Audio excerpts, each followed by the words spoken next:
Enunciado se encuentra con nosotros aquí en la cabina de RPP Kur Mendoza, periodista especialista en temas de la Iglesia Católica. Vamos a hablar del Papa Francisco, del legado que nos deja, pero por supuesto también entender qué es lo que toca ahora al pueblo católico seguir en cuanto a los ritos y a todo el mecanismo para la sucesión del Papa, para encontrar un nuevo Papa. Kurt, gracias por acompañarnos esta mañana y bienvenido nuevamente.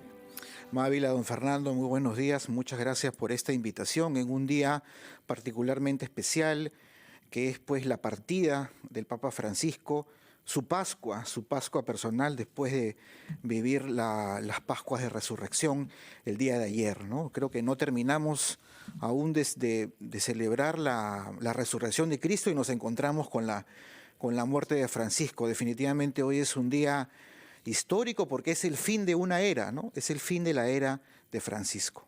¿Y qué es lo que nos deja o cómo entender esa era Francisco para resumirla brevemente a quienes nos están escuchando y viendo en este momento? Yo creo que la era, los 12 años del pontificado de Francisco, es una etapa de profunda humildad, ¿no? De profundo mensaje hacia los pobres, hacia los marginados, a estos descartados de la sociedad, de lo que tanto hablaba Francisco, ¿no? Inclusive en el Perú, en el 2018, cuando él llega en su primera y única visita que tiene al país, ¿no? Él habla de estos descartados, ¿no? Él dice, incluso en Puerto Maldonado, dice, la cultura del descarte no se conforma con excluir, ¿no? Sino que avanza silenciando y desechando lo que no sirve a sus intereses, ¿no? Inclusive en ese profundo mensaje nos habla de que tenemos que dar una mirada hacia esos descartados, hacia esos olvidados, hacia los enfermos, hacia los más pobres, hacia los mendigos de la calle, hacia las personas que no tienen a nadie a su costado. Yo creo que ese es el legado, la humildad, el amor, la pobreza. Ese es para mí el mensaje de Francisco. El Papa Francisco fue alguien que habló y habló fuerte, y le habló a los líderes del mundo también, y le habló sobre esos temas, sobre la inclusión, habló sobre el poder, sobre el servicio a los demás. ¿Tú dirías que por ahí también hay algo que recordar como pontífice? Es decir, no solamente le habló al pueblo católico, sino fue claro, habló sobre la guerra, por ejemplo, habló sobre la migración en su momento. Correcto, Mávila. Ahora que hablas tú de la migración, recordemos que el primer viaje que hace Francisco en julio del 2013, a meses de haber sido elegido como papa, es a Lampedusa, ¿no? Que es esta isla, que es la entrada, digamos, de la migración africana hacia Europa, ¿no? Creo que de eso nos ha hablado Francisco. O sea, Francisco nos ha hablado de la paz, nos ha hablado del diálogo, nos ha hablado incluso en momentos tan complicados para el mundo como fue la pandemia. Creo que esa imagen ya histórica de Francisco caminando en solitario por la Plaza de San Pedro para elevar una oración por el fin de la pandemia, creo que es uno de los grandes recuerdos que nos van a quedar de esa etapa de Francisco, pero también, digamos, nos quedan lo que tú decías en un inicio, esas palabras fuertes, ¿no? Esos mensajes fuertes de Francisco, incluso en Lima, en el 2018, cuando se reúne, recuerdo con las autoridades, estaba ahí el expresidente Kuczynski, donde dice: la corrupción es un virus que lo infecta todo, ¿no? Esa frase que ha quedado prácticamente para la historia. Permítenos una breve pausa que pregunta de fondo para nuestro invitado, Kurt Mendoza, es cuánta transmisión hay de los valores del Evangelio y de lo que significa el cristianismo en 2000 años de historia a los jóvenes universitarios, como aquellos con los que alterna usted en la Católica, pero aún más jóvenes, ¿no?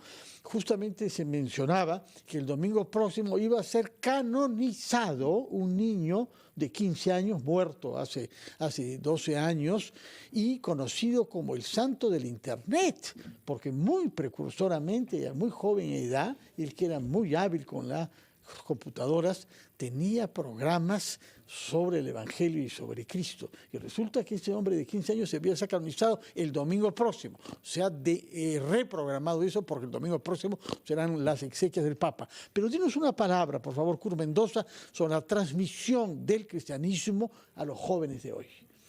Yo creo que Francisco ha sido el Papa que ha acompañado, digamos, esta ebullición de las redes sociales, ¿no? Y en esa medida Su mensaje ha calado, ha llegado muy rápidamente, muy profundamente. Hay imágenes de Francisco que los jóvenes han acogido con mucho entusiasmo y creo que Francisco ha sido a lo largo de la famosa JMJ, la Jornada Mundial de la Juventud, que se ha hecho Claro. mientras Francisco ha estado vivo, creo que él ha estado en cuatro ediciones, ¿no? La penúltima fue en Panamá, la última fue en Portugal.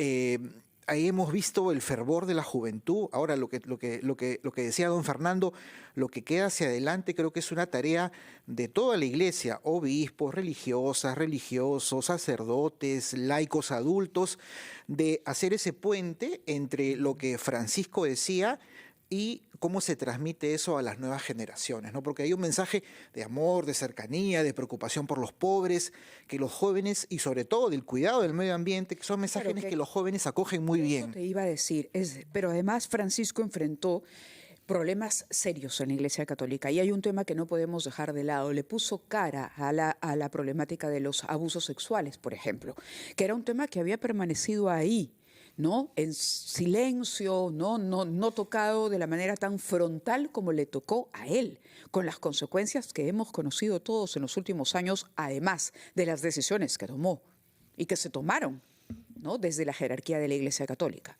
Así es, yo creo que Francisco fue el Papa que le puso cara y le puso decisión al tema de los abusos. Yo no voy a olvidar la experiencia que tuve en el año 2019, que me tocó cubrir y estar presente en la primera cumbre mundial de abuso de menores que hizo Francisco en el Vaticano. Para obispos de todo el mundo, fueron obispos peruanos también, laicos, especialistas, donde durante casi una semana se abordó el tema desde diferentes aristas, desde el tema del derecho canónico, del derecho civil, del derecho penal, desde la psicología, desde la importancia de comunicar las cosas al pueblo de Dios cuando algo está pasando en la diócesis. Inclusive los expertos en ese momento, la gente que iba, que asistía, decía que esto, lo que en la cumbre de abuso de menores era una cosa única en la historia de la Iglesia. De acuerdo. Por otra parte, hay algo en lo que se ha esmerado el Papa, que como hemos recordado era gran canciller de la Universidad Católica de Buenos Aires, es ofrecer garantías de excelencia académica y de formación en valores en las universidades católicas, las existen en todas partes del mundo. Y con la Católica de Lima tuvo una relación particular porque resolvió un contencioso bastante envenenado que había entre la Iglesia y la universidad. Díganos una palabra sobre eso, por favor. Así es, yo creo que toda la comunidad académica, en especial la comunidad de la Pontificia Universidad Católica del Perú, estará muy agradecida, eternamente agradecida a Francisco por haber resuelto este asunto con mucha sabiduría, con mucha paz, con mucho diálogo, pero sobre todo recogiendo lo mejor de la Pontificia Universidad Católica del Perú, que es el diálogo entre fe y ciencia, ¿no? La Universidad Católica es una universidad profundamente católica, ¿no? Lo vivimos todos los días los que estamos allí dentro y tiene mucho que aportar para la sociedad y por eso seguimos agradecidos con el Papa Francisco por haber resuelto ese problema que permite a la Universidad Católica ofrecer lo mejor para todos los problemas que tiene nuestro país. Vamos a hacer una pausa, profesor Curto Mendoza, como politólogo que es usted y como responsable de las relaciones entre la Universidad Católica y la Iglesia. Yo quisiera que nos diga qué es lo más importante que en el futuro se recordará de los 12 años del pontificado del Papa Francisco. Yo creo que a Francisco se le va a recordar como quizá el Papa más carismático que ha tenido la Iglesia Católica, el Papa más cercano, el Papa que supo, digamos, hablar con humildad de una manera muy sencilla. Francisco no necesitaba hablar en lenguaje complicado para que todos lo entiendan o para que cualquier persona lo valore. Creo que esa cercanía, ese aterrizar de él desde cada tema, desde cada aspecto del ser humano y sobre todo desde ese amor profundo que tienen que sentir los unos por los otros. Yo creo que esa es la etapa de Francisco y me parece que el mundo, la Iglesia, ha avanzado tanto con Francisco que será muy difícil que la Iglesia retroceda. De acuerdo. Kurt, permítanos. Retomamos nuestra conversación con el profesor Kurt Mendoza, que nos ha acompañado a lo largo de este programa extraordinario con motivo del fallecimiento del Papa Francisco. El señor Mendoza es un periodista y politólogo encargado de las relaciones entre la Iglesia Católica y la Universidad Católica. Señor Mendoza, ¿qué es lo que le parece más importante de retener respecto de lo que ha significado el pontificado de Francisco? Yo creo que Francisco nos ha hecho volver la mirada hacia los pobres, hacia la persona que sufre, al afligido, no solamente al pobre económicamente, sino al pobre de corazón, aquella persona que está pasando por un mal momento, un momento personal, familiar, laboral.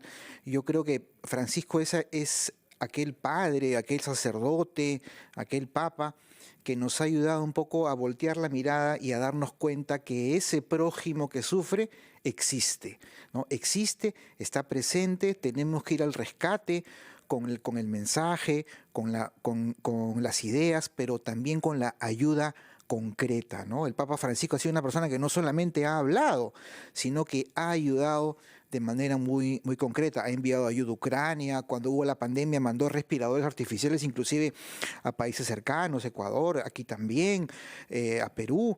Es un hombre que creía por un lado en el mensaje, pero en el otro lado o en la otra mano en la acción, ¿no? Esa iglesia que actúa, que está adelante y que no le tiene miedo a nada. Permítanos darle la palabra a nuestra compañera Fiorella Ramírez, quien se halla en el Santuario de las Nazarenas, en el centro del Lima. Muchas gracias, don Fernando. Yo creo que hay que recordar a Francisco, pero no solamente leyendo sus mensajes, trayendo cada cierto tiempo a la actualidad sus encíclicas, todos los documentos que él ha producido de manera muy prolífica, sino también vivir el mensaje del Papa de manera cercana, con nuestras familias, con nuestros amigos, preocupándonos por las personas que más sufren en el país. Muchísimas gracias, Kurt Mendoza, politólogo y periodista, profesor en la Universidad Católica, que nos ha acompañado a lo largo de este programa extraordinario. Nos hemos escuchado diversas voces y diversas personas que en un momento u otro han tenido contacto con el Papa Francisco, fallecido esta mañana en Roma. Gracias por su sintonía. Que tengan